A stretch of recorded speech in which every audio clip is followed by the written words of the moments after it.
from your perspective or in your opinion, in kind of the food security and agriculture realm, what's being funded well right now by donors and what's underfunded or kind of almost getting lost? Food security and agriculture has been a real bedrock of Chemonics work for the past almost 40 years.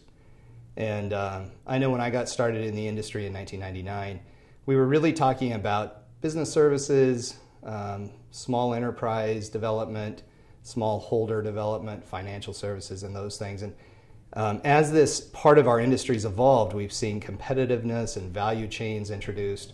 I think that we've seen some of our biggest impacts working with value chain facilitation. I think about places like Rwanda, where after the genocide, we were able to work with coffee growers, more than 40,000, and work on quality improvements and implementing technologies that allowed them to eventually get their coffee into European and US markets.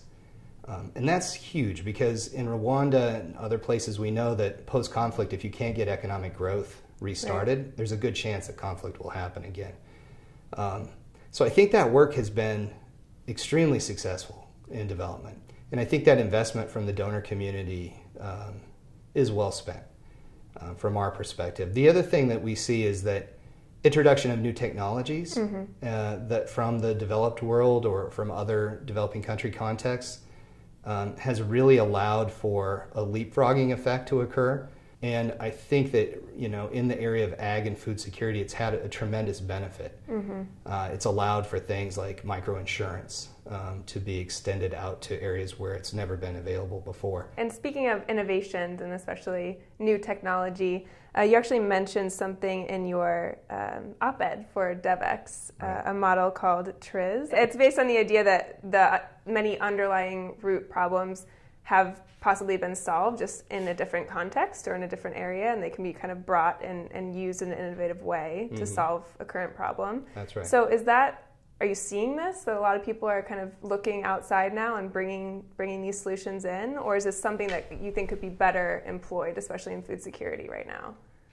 No, I think in our industry in general, I think that you know, we are constantly innovating. And TRIZ for us is, I mean, it's something that we looked at and said, here's a simple way of looking at specific problems that we're encountering and generalizing them, and looking out across the board and asking, okay, where else are those problems happening? Where have they been addressed? And where are some general solutions that we can identify that we can then adapt again into that local context?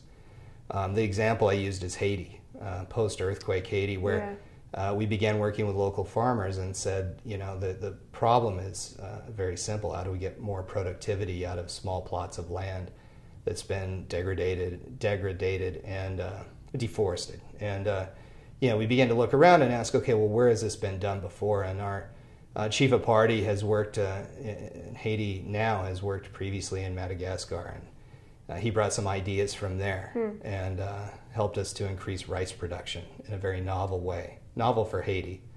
And so by generalizing the problem, we were able to look around and say, well, where else have we solved this before as an industry, not just as a company, but really participating in those dialogues.